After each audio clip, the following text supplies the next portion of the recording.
All right, so I guess it's 2:30 and I'll get this started and hopefully keep it on time. Thank you guys all for coming to my talk, especially right after lunch. I am Riley Corcoran, a master's student in the Velata Lab at the University of Denver, and I'm really excited to talk to you all about my research. So we know that habitat fragmentation caused by humans changes the landscape of selection that species experience.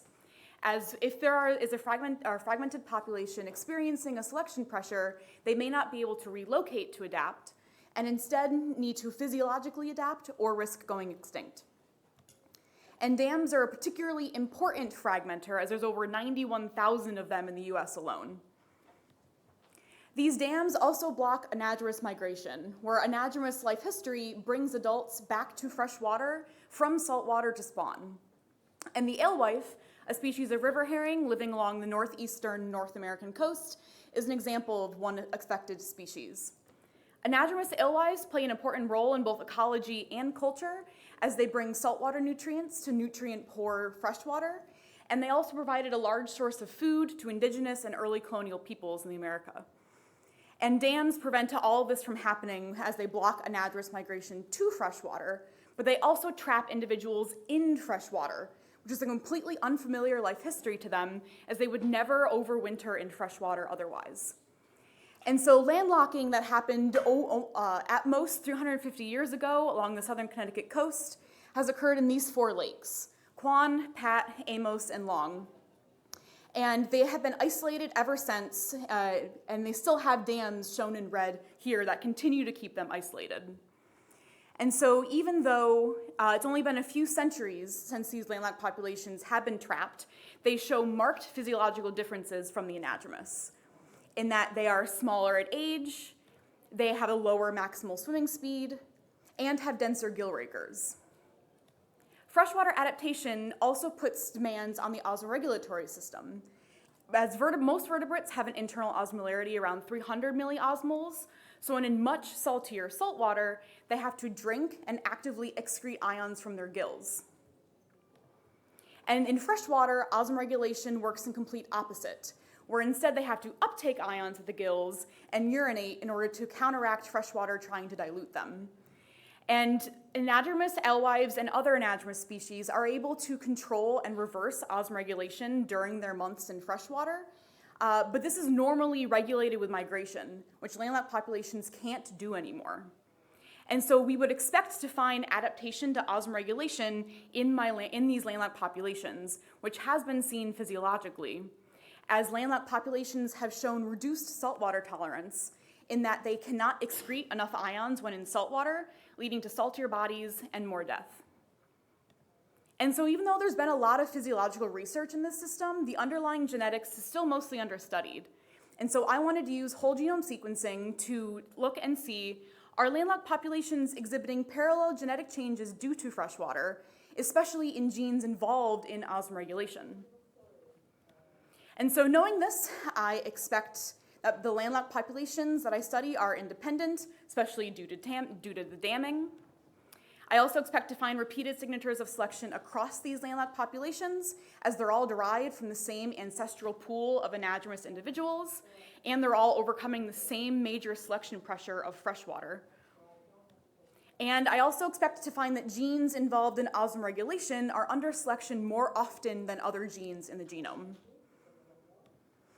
And so to test independence, I ran a principal component analyses with my populations, and the first two PC axes show that my landlocked populations are independent, as Amos and Long separate at scale from my anadromous population, and even though Pat and Quan look to be close to the anadromous population, zooming in shows that they're still clustered separately. My populations also separate out in different directions from each other, supporting independence. I also ran a pairwise FST calculation, and looking at the FST between my landlocked anadromous pairs here in blue shows that the landlocked anadromous comparison has a lower FST than landlocked versus landlocked comparisons, suggesting or showing that my landlocked populations are more similar to the anadromous than they are to other landlocked populations, which also supports independence. And the green colors labeling my landlocked populations here are coded by this anadromous landlocked FST, where the largest FST is the darkest color and the smallest FST is the lightest color. And this color scheme is going to be carried throughout my figures. And so my PCA and my FST results show that, yes, my landlocked populations are independent. And so to test for repeated selection, my second hypothesis, I used two different tests. The first one, using the R package PCAdapt, uses PCA population structure to find outlier SNPs. And I ran this pairwise, meaning that I compared my anadromous population to one landlocked population at a time, so that I can then compare my landlocked populations to each other after it all. And to explain how I calculated these outlier SNPs, I have an example landlocked versus anadromous PCA here. And since the PCA is determined by the SNPs that you give it, PCAdapt is able to figure out what SNPs actually contribute to the spread along PC1, here named PC1 SNPs. And these PC1 SNPs are SNPs that have an allele frequency difference between my landlocked and anadromous populations, which are the SNPs that I want to study. I can then plot a histogram of the test statistic that PCAdapt gives for these PC1 SNPs. And due to really strong population structure, a false detection corrected Q value is not limiting enough for my test. And so I instead decided to look at just the top 1% according to the raw test statistic and call those SNPs my SNP outliers. And since I ran this pairwise, I'm left with 4 sets of SNP outliers, one for each landlocked population, that I can then compare to each other. And so using these outlier SNP sets, I wanted to first see, are the outlier SNPs shared, meaning that the same base is an outlier in more than one population comparison. And so here I have an upset plot to look at that, where I can see if SNPs are unique to one landlocked comparison test or shared between 2, 3, or all 4 of my lakes. And this shows that most of my SNP outliers are unique to each comparison, as only a few hundred SNPs are shared between 2 different tests, only 50 SNPs were found in 3 lakes, and only 6 SNPs were actually found as outliers in all 4 of my lakes, which suggests that selection at the same base pair is rare in my system. As a second test, I wanted to quantify genetic parallelism, which using AFVapor, another R program, is defined as adaptive haplotypes that are repeatedly inherited and repeatedly selected for in multiple lineages. And so this is done in windows across the genome, which I can then use to look for shared or similar allele frequency changes in those windows in either magnitude or direction between the anadromous landlocked population pairs. And so looking across all 4 of my populations, you can either see if a window is full parallel, meaning that the window has a similar allele frequency before all of my populations. There's some sort of lake subsets of shared parallelism called multiparallel, or if the window is just completely divergent. And I'm specifically looking for full parallel windows, meaning that all of my landlocked populations are changing in the same way as each other in that region. And so here I have a Manhattan plot to look at that full parallelism, where I have chromosome on the x-axis and negative log 10 likelihood that that window is a significantly full parallel region on the y. And only 13 windows actually come out above a 1% to be significantly likely full parallel regions, which is only 0.2% of all windows tested in this system. And this means that over 99% of the windows are likely under divergent evolution, as the SNPs in those windows had dissimilar enough allele frequency changes to each other to be considered divergent. And so even though both of these repeated selection tests found few results, I wanted to see if maybe those results were found, like finding parallel evolution in the same region as each other. And so here I have another Manhattan plot to look at that, where I have chromosome again on the x-axis and negative log 10 likelihood of that outlier SNP contributing to PC1 on the y. And the full parallel windows from before will be red boxes overlaying this graph. And so the unique SNPs seen in that upset plot from previous are everywhere throughout the genome. The SNPs that were shared between 2 populations are still spread pretty much everywhere. The 50 SNPs that were shared in 3 populations in teal are still more randomly spread than localized near the full parallel windows. And those 6 SNPs that were shared as outliers in all 4 populations do localize to 3 distinct regions, but those regions are not where the full parallel windows are, suggesting that the SNPs that are the regions that share SNP outliers are different than the regions that share allele frequency change. And so even though I hypothesized that I would find repeated signatures of selection across my landlocked populations, I found only a few sites of quantifiable parallelism, and different tests for parallelism found different regions under different types of repeated selection. And so then to test for osmoregulation genes, I used a candidate list of osmoregulatory genes made by Vlada et al. That are genes likely involved in osmoregulation. They listed 65 gene symbols, and the reference genome that I used had 76 genes coding proteins or protein subunits that match those described in the paper. And they fall into these broad categories of different ways that they can be involved in osmoregulation. Either they are channels, cotransporters, or pumps that move ions in and out of cells. They're hormones or regulatory proteins that help control that movement.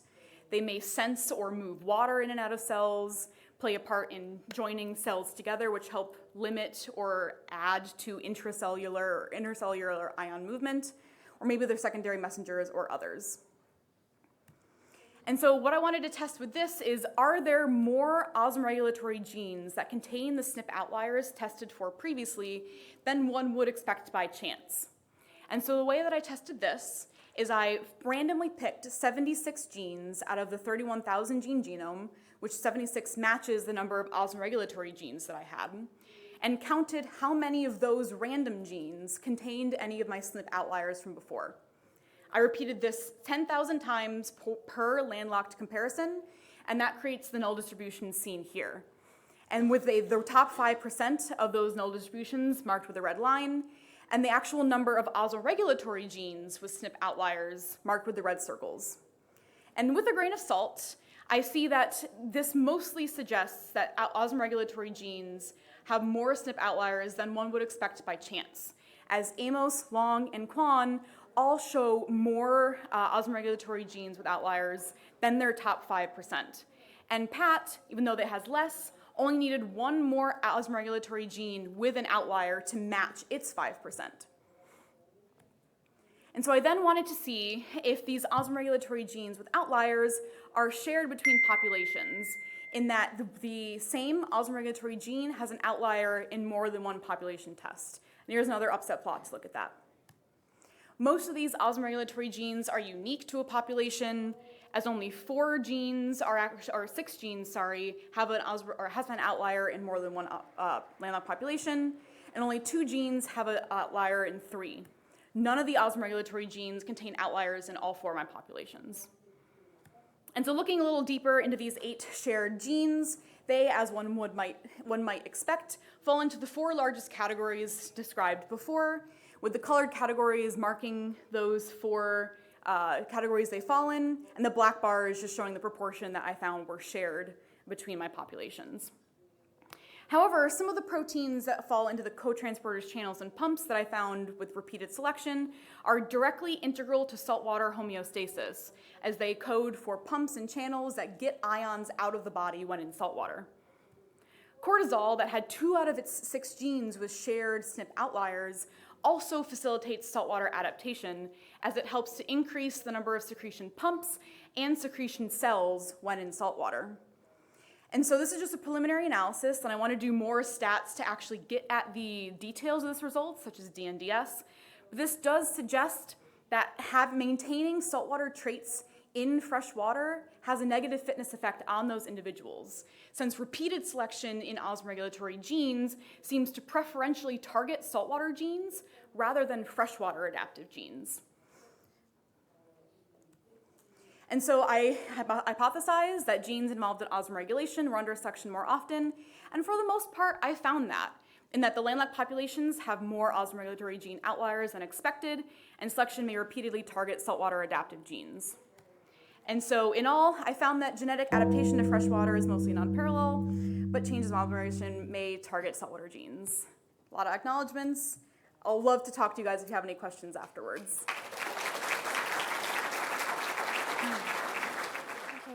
everyone. Sorry about the technical difficulties.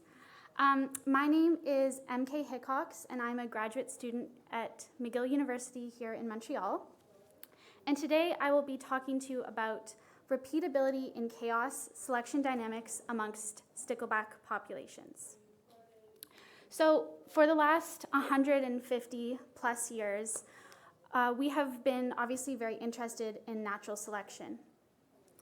And we've come to understand that under certain conditions, we can often detect signatures of selection, with, of course, our very prominent examples being Darwin's finches and peppered moths. So there are two levels that we often use to infer signatures of selection, being genetic differentiation, things like FST or allele frequency differences, and then phenotypic differentiation, things like changes or differences in morphology. But I am focusing on genetic differentiation today. And I'm asking, how repeatable is selection over space and over time, especially in changing environments? So are we able to detect signatures of selection which are repeated? Now, when we are trying to answer this question, you can imagine that there are two sort of entities which can potentially make it difficult for us to detect repeated signatures. The first of which is that, especially in nature, the selection regime can be very dynamic. So we'll likely have multiple different selective forces which can be acting in the same or in different directions. The force and magnitude and direction of these selective forces may change over time and across space. And then likewise, the response, especially in a genetic context, it could be difficult for it to be repeated. For example, across populations, maybe we have multiple populations responding to the same selective force, but in different ways. So we could see different phenotypes. But likewise, we could have different genes responding, even in the same phenotypic context, but also even different SNPs within those genes. So specifically, I want to know, how do targets of selection vary over time? How do they vary over space? How do these two sort of axes come together? And then where are signatures of selection located, and what are the associated functions? To answer these questions, I have a really, really cool natural system. So I'm looking at 3-spine stickleback populations in Central California. All of these populations occupy bar-built estuaries. And these estuaries are really interesting because they experience very extreme environmental shifts, which are repeated. And there are multiple estuaries. So because we have these repeated selective events that we know will happen every year, if not multiple times a year, and we have multiple different estuaries, I have the temporal and the spatial elements I need to ask these questions. So my estuaries, all 6 of them, are located along the coast of California, between just outside of Santa Cruz, for anyone familiar with the area. And what happens in these estuaries is that in the spring or summer, a sandbar forms between the ocean and essentially forms the estuary. So any stickleback that were there then become trapped within the estuary, and they experience potentially these selective events. So between the spring and summer and the fall or winter, the sandbar exists, and there are pretty dramatic environmental shifts. So the system goes from a very marine-like system with higher levels of salinity, more water movement, to a more freshwater-like system. And then eventually in the fall or winter, wave movement and changes in precipitation essentially allow the sandbar to break, and then all the stickleback are forced out of the estuary, and this happens for multiple estuaries. I will also note as well that for all 6 estuaries, previous analyses have indicated that there's no population structure. This is just to give you a little bit of background, if there are any more ecologically minded people in here, that we do indeed see a lot of environmental variation. So within the breaching event itself, there are peaks and drops in temperature and salinity, and these changes are experienced over multiple years. So I'm going to try and show you this video. If it's too loud, will not show. But what I want to show you here is a video of the actual breaching event, just so you can get an idea of how dramatic it is. So these breaching events, they can happen within very short periods of time. You can't see any stickleback from the video, but just know that they are there and they are likely unhappy. So when this happens, as I mentioned, the stickleback are kind of forced out. Many of them, unfortunately, die. They get left in the mud, but they are forced out and moving around across the whole system so that we would expect that any potential responses to selection that occurred in that time period where the estuary was closed, now it's refreshing all over again. So what I am doing specifically is within the time period in which the estuary is closed, so just after the sandbar forms and just before it breaks, I am looking at FST. So within a given population, I'm looking at the FST within this time period. So higher FST would indicate that there was a dramatic change and potentially indicate, would potentially be a signature of selection. So because of this, I have the spatial context where any SNP which is in a single estuary, an outlier in a single estuary would be not spatially repeated, but if I detect it in multiple estuaries, it is spatially repeated. And then I'm also looking over 2 years. So I have that temporal context. So signatures of selection which are detected in both years would be, for example, temporally repeated. And I'm doing this for pooled whole genome sequencing. And as I mentioned, I'm looking at FST as well as a QGLM. And I am particularly interested in the SNPs which are spatially and temporally repeated. So when we look at the data, what do we see? Well, you might notice this very large yellow bar. This yellow bar represents signatures of selection, potential signatures of selection, which are detected only in one estuary and one time point. So they're not repeated. You can see that there is a big drop off then for the spatial sharing, the orange bars. So these signatures of selection are shared to more or less degrees, either in 2, 3, 4, 5, or 6 estuaries in 1 year. And I think this also kind of reflects a little bit of what we just saw in the last presentation. Now, you can see that in 2017, oh, sorry, I skipped a slide. In 2017, if we compare the two different years, there are some differences. So there is more spatial sharing in 2016, for example, and other analyses that I did as well indicated that the strength of selection in 2017 was greater. So this is just showing that selection is not necessarily acting the same way in every year, and also potentially could indicate that maybe in 2016 there was a strong and broad selective force that was felt across all of the different estuaries, and then maybe in 2017 either this selective force wasn't as strong, or maybe local selective pressures played a greater role. Over here we have the outliers which are detected in multiple years.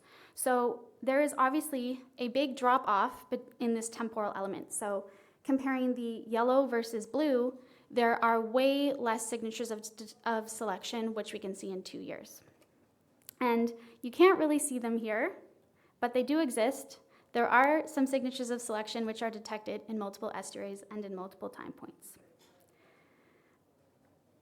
So I'm not focusing on this today, but if anyone wants to ask me about it later as well, I will say that it does look like many of the functions with these spatially repeated signatures relate to protein binding. Now, I'm going to jump into the temporal element. So when we look at temporal repeatability, signatures of selection, which we only see in one estuary in 2 years, they do exist. There are many of them, almost 200,000. These signatures of selection would potentially be the result of local selection pressures. And what's really exciting about these signatures of selection is that if I hadn't looked at multiple years of data, I wouldn't know that they're repeated at all. So if we only look at the spatial element, we would miss out completely on this local aspect of repeatability. And I think it indicates how important it is, not just when we're looking at repeatability to look at spatial, but also temporal.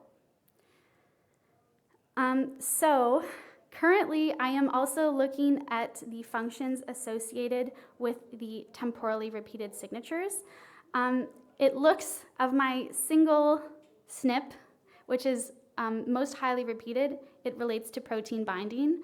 I am jumping more deeply into that now, so this is sort of in progress, but I did expect to see functions related to osmotic stress and membrane transport being very broadly important because, as I said, the estuaries have these very dramatic shifts from marine to freshwater.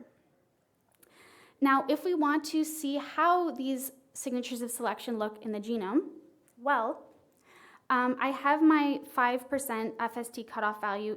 Those are the horizontal bars. So everything you see above that, those are FST outliers.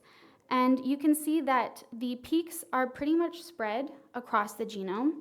So it looks like multiple regions are responding to selection in a repeated way. And as well, the more highly repeated signatures of selection, which are the vertical bars, they are also spread too. Now, if we want to put this all together and just say, how is selection acting over time? How repeatable is natural selection? Well, we can see that on this axis over here, these are the outliers from 2016, and then we have the outliers from 2017, as well as the frequency. So any outlier that falls right over here, those are the spatially and temporally repeated signatures of selection. So those are the signatures of selection that are repeated over space and over time to different degrees. And there are fewer of them than the spatially repeated signatures. This means that at least within this system, spatial repeatability may be more common than temporal repeatability. And when we look across years as well, so signatures which we see in multiple different estuaries, there are differences across the years. So in 2016, there's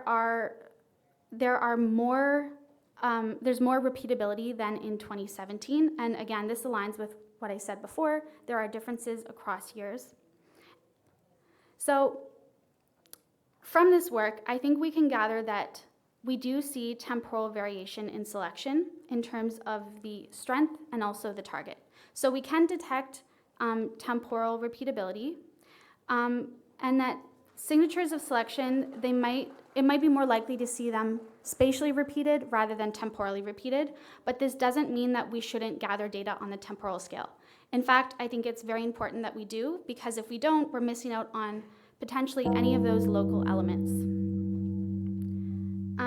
And then lastly, I would like to say that I think this work really shows that natural experiments and looking at changes in the natural environment is very important, and ideally we can gather data in real time in nature.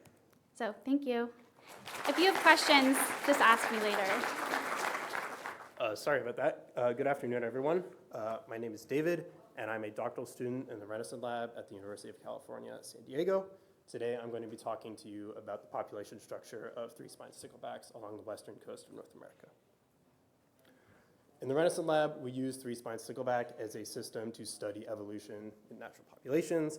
In particular, I'm interested in how things like population structure and gene flow can influence evolutionary processes like local adaptation.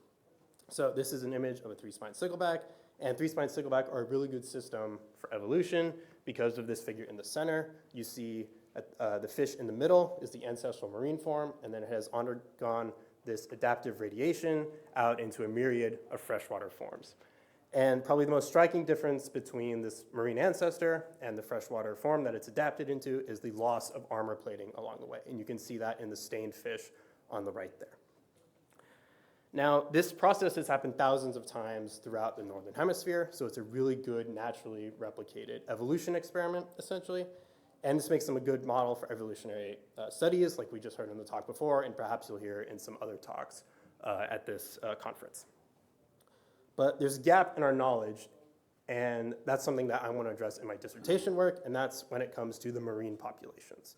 And so when it comes to the marine populations, they're an anadromous fish. They go into freshwater systems every year to reproduce, and then they leave and they go back to the marine environment.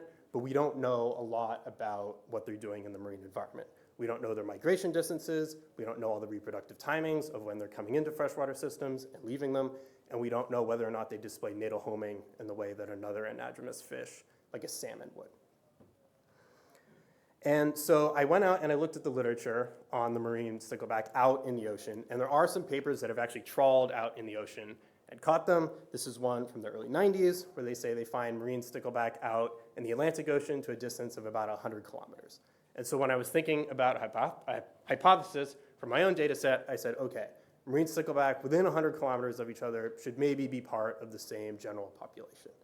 But I didn't know if this 100 kilometers figure was a minimum on stickleback movement or a maximum on stickleback movement. And that's something that hopefully I'll be able to address today. That brings us to my main specific question, which is just what is the population structure of these marine stickleback along the western coast of North America? On the right there, you'll see a map of my sampling sites, which are those black dots. So we have fish from Haida Gwaii, which is an archipelago in northern British Columbia, and then those fish go all the way down into Southern California. So in total, we have 166 fish, almost 100 sampling sites, and more than 2,000 kilometers of separation in this data set. You may notice that a lot of our sample sites only have one individual per in each site. So populations in Oregon and Washington, those have multiple individuals sampled, and pretty much everything else is just one fish per sampling site. When I was thinking about the scenarios that might come out of this data, I sort of came up with three to start with. The first you see on the left is a panmixia scenario, where basically every marine stickleback is part of one giant population. There's another scenario in the middle, stepping stone scenario, where we have distinct populations and then gene flow between our adjacent populations. So we might have gene flow between our blue and green populations, but not blue and orange or red. And then in the final scenario, the isolation scenario, we again have these distinct populations, but there's no gene flow between them at all. And I'm going to show an admixture plot later on, but I've sort of done a twist on it where I've rotated it. So normally in an admixture plot, you have ancestry proportion on the y-axis, and you have the individual samples on the x-axis. I've rotated it so that eventually when I show you my admixture plot alongside the map, they'll be lined up, and you'll be able to see how it matches with the geography. But just to go through these again for our scenarios, in our panmixia scenario, everything is sort of part of the same ancestry, so it's just all gray, the individual fish. In our stepping stone scenario, we have distinct populations, but we'll have some individuals that have ancestry from multiple population clusters. And then in our isolation scenario, we'll have these distinct populations, but we won't have any individuals that are showing a mixture between our different clusters. Now, there was something that I wanted to do sort of right off the bat to look at this panmixia scenario in particular, and that was to run an isolation by distance analysis. A lot of species show this, where the further apart you get geographic-wise, the further apart you get genetic-wise in the population.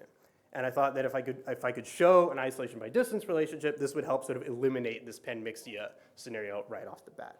And so that's what I did. Here's a graph where we have geographic distance in kilometers on the x-axis. We have genetic distance measured by dxy on the y-axis, and we find support for a moderate relationship between distance geographic-wise and distance genetic-wise. And so this basically just means that, yeah, a fish cannot swim all the way from Haida Gwaii to Southern California when they're, maybe not much bigger than your hand, right? So there is some kind of limit on dispersal when it comes to our marine three-spine sticklebacks. Moving on to the admixture plot, I ran admixture at anywhere from 1 to 10 and then chose the value of k that had the lowest cross-validation error. That's what you see on this sort of inset graph on the bottom left of the slide. The value of k that had the lowest CV error is 2, and so that's what I'm showing in that middle admixture plot in the center. And like I said, I've rotated it, and then I've sort of aligned it with the graph on the right there, so that things are mostly lined up one-to-one with the geography. And we can see some interesting things about this graph right away. First of all, we have one population cluster in blue that is everything from Oregon up until Haida Gwaii. And then we have our second population cluster in red, which is in California. And we have this sort of mixture zone between these two population clusters that starts in Northern California and goes up into Oregon. And when I saw this, my immediate reaction was sort of disbelief, because these distances that these clusters are covering are a lot bigger than that 100-kilometer figure from the trawl survey, right? The distance from Oregon to Haida Gwaii is several hundreds of kilometers, and the distances that are spanning in California are also 700 kilometers. And this was surprising because we just didn't have any prior information, especially on these California stickleback.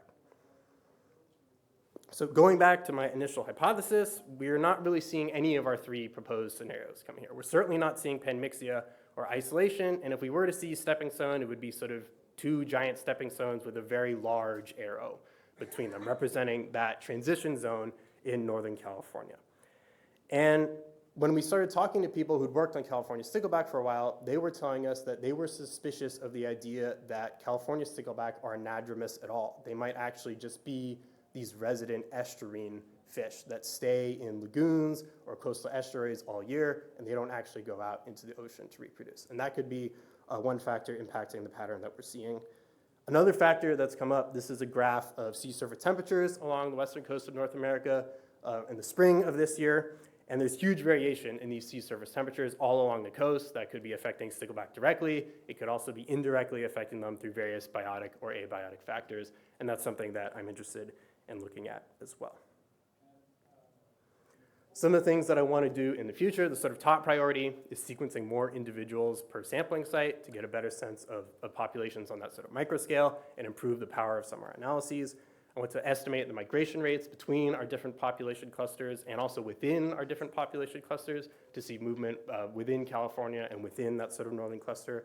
I want to run selection analyses both globally to see what parts of the genome are necessary to make a marine fish and what parts of the genome are necessary to make a California marine fish versus a northern marine fish. And finally, I'm in the middle of collecting some morphological data on these fish as well to look at differentiation in the phenotypic range.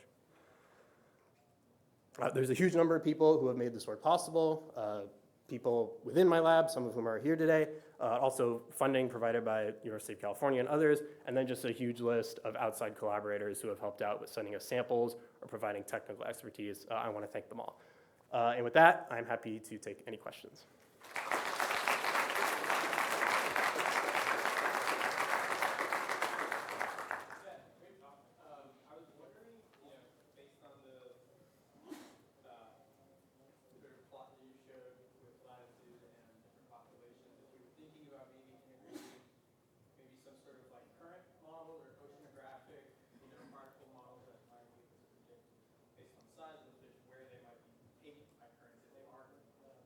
Yeah, I think that the California current system could definitely have some influence in whether or not they're just able to move around at all.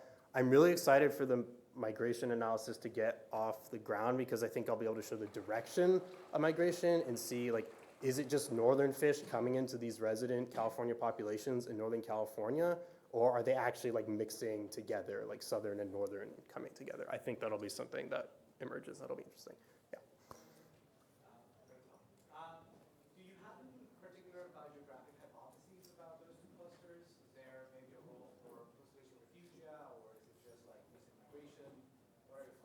Yeah, so the fish in California, glaciers didn't come down to California, right? So they're pretty much all pre-glacial. The fish that are sort of northerly of that are post-glacial for the most part. We do have some evidence in Oregon that some of them might be like refugia, and some of their genetics might be kind of funky. We are getting more Oregon fish to address that.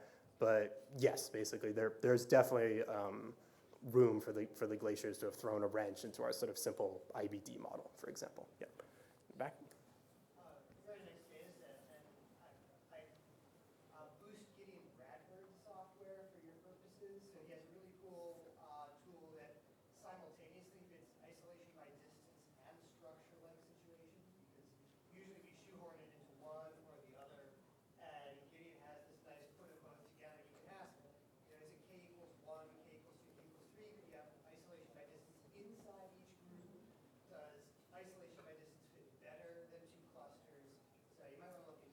Yeah, absolutely. Yeah. Yeah, thank you for the recommendation. Here.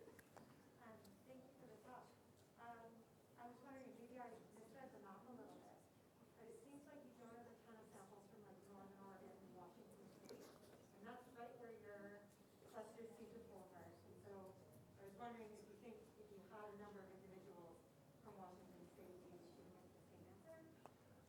I think so, yes. We have a fair number of Washington fish. They're just sort of focused on like a very few sample sites. But I mean, I've tried like reducing that number sort of and then rerunning an analysis, and it comes out mostly the same. So I don't think it's a question of sample size when it comes to the Washington fish. Yeah. And then in the back.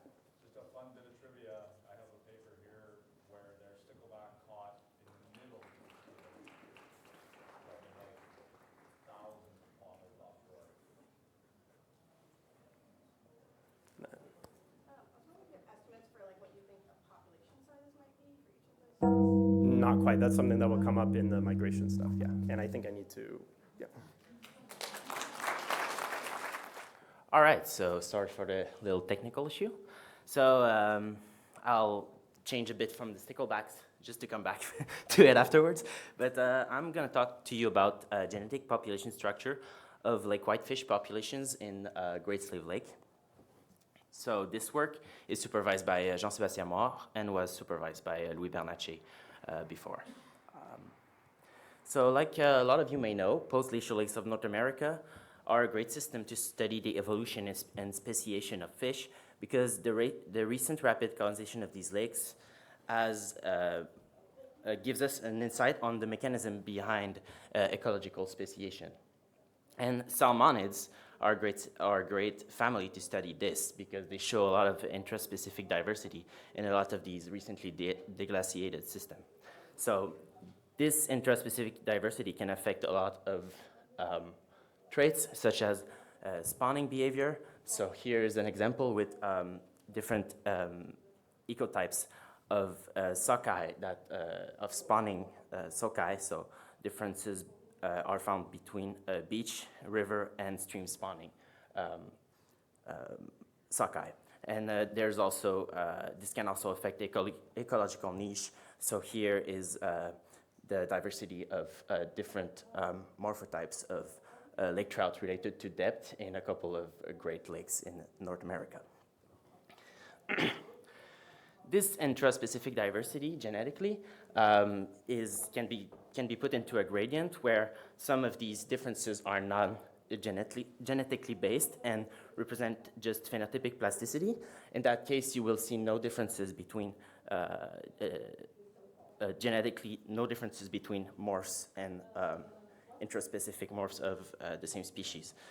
This intraspecific diversity can also be located in small genomic islands of divergence, where you're going to see some peaks of genetic differentiation in the genome. And there are some of these morphotypes that will be completely genetically isolated. A great model to study ecological speciation is corrigonids. So a great example of this are lake whitefish forms that arose independently in multiple lakes from two different glacial lineages. And in these two forms of lake whitefish form two different morphotypes, one limnitic dwarf that is small, and one benthic normal form.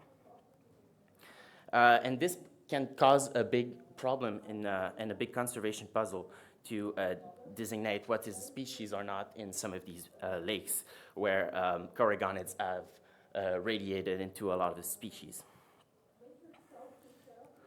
Arctic Great Lakes are relatively pristine and undisturbed lakes that are a great system to study these patterns in salmonid intraspecific diversity.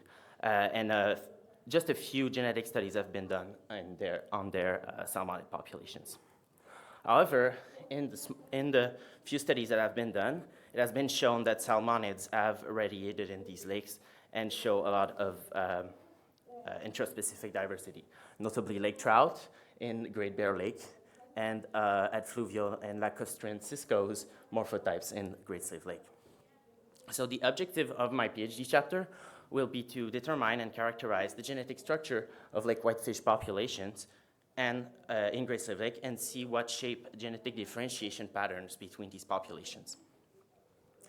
Great Slave Lake is a very big lake, so it's 469 kilometers long, so it's very big. And in this lake, there's a lot of environmental variability that could shape local adaptation, for example. For example, the Western Basin is way more turbid than the East Arm, and the depth varies between those two regions too. There's also differences in which the West Basin has commercial fisheries for lake whitefish, while the East Arm doesn't. And lake whitefish is the dominant fish in Great Slave Lake in terms of biomass and abundance. And the populations of lake whitefish in that lake probably all colonized from one glacial refugia, the Mississippian glacial refugia. Some intra-specific variation is known in lake whitefish populations in Great Slave Lake, notably in fall spawning strategies. So some of them will feed in the lake during the summer and then migrate in the fall into big rivers to spawn, some of them hundreds of kilometers from the lake. And philopatric behavior is known to these spawning sites. While other fish will spawn directly in the lake in shallow water regions, and the site fidelity and philopatric behavior of these lake spawning populations is unknown.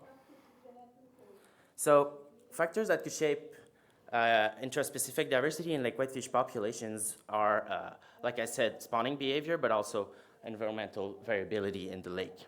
So to test this, we sampled 337 lake whitefish from 10 sampling locations in the lake.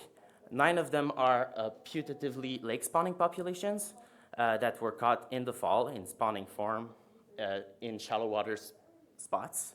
And one of them, completely south here in blue, is the Fort Smith population, which is an adfluvial migratory spawning population that migrates 320 kilometers to their spawning spot in this river. So we sampled these fish and sequenced their DNA using low coverage whole genome sequencing, and called a bunch of SNP using angst, and filtered them for paralogous regions and linkage disequilibrium. So first of all, I did a PCA using these SNPs. And what we can see is a pattern of regional structure in the lake between the populations in the east part of the lake in pink and the western basin. But first and foremost, we can see that the effluvial population in blue here is highly differentiated from the lake populations. We can also see that there's some regional structuring in the lake. For example, this population in Hay River, completely west, is highly differentiated from all of the other population that spawn in the lake. When we look at admixture results, we can see that the structure is mostly hierarchical, with K2 separating the adfluvial from the lake spawners, and then successively K equal 3, K equal 4, and separates then the region of Great Slave Lake, and then K equal 8, which I found as the optimal K, resolves fine scale structure in those regions of Great Slave Lake. So when we look at this geographically, we can see that these clusters are geographically located in non-randomly across the lake, meaning that,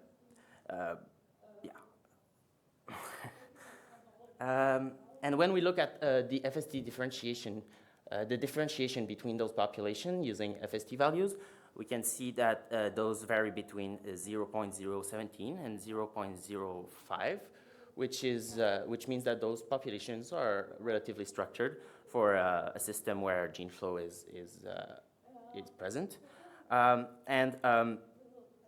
The effluvial populations of the effluvial population at Fort Smith is way more differentiated from is highly differentiated from the lake populations. When we look at where this genetic differentiation lies in the genome, I used PC-Adapt to identify peaks of genetic differentiation, and there were multiple peaks that were found on a lot of the chromosomes. And when I did local PCAs on those peaks, I could see that a lot of them are possibly regions of lower combination that could be potentially inversions, for example. So, and those inversions seems to maybe be related to it could be related to local adaptation. This is really preliminary. I found this pretty recently. But for example, this possible inversion on one of the genotypes seems to be mostly located in really shallow and turbid areas of the North Arm and of the South Shore, and so in red here on the map. That could mean that there's possibly local adaptation in, that could be kept in this inversion. And there is also one that seems to be really one genotype of another inversion on chromosome 35 that seems to be found a lot in the fluvial population and in some populations that were caught near river mouths. So that means that it could potentially be related to fluvial migration in our system. There was also potential duplication that was found on one of the chromosomes, which the individuals on the local PCA that are all in the A River population show double the coverage in some of the outlier regions that were found using PCAdapt. So future steps for my project will be to investigate if there are phenotypic differences between fluvial and lake spawning whitefish, and investigate how environmental differences in the lake can influence genetic differentiation between populations. So in conclusion, we assessed the presence of genetically based intraspecific diversity in lake whitefish populations of Great Slave Lake, and we found that fluvial populations are genetically differentiated from lake spawning populations. We also found that genetic structure is present in the lake spawning populations that suggests that other factors such as local adaptation or isolation by distance could also affect genetic differentiation between our populations in that lake.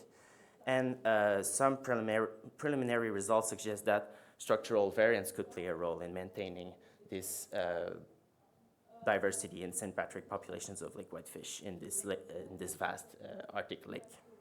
So I would like to acknowledge all my partners and collaborators, and I would like to acknowledge too that this would not have been possible without my supervisor, Duganaji.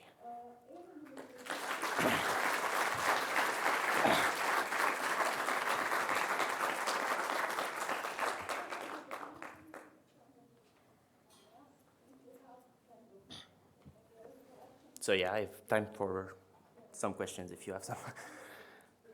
Yes.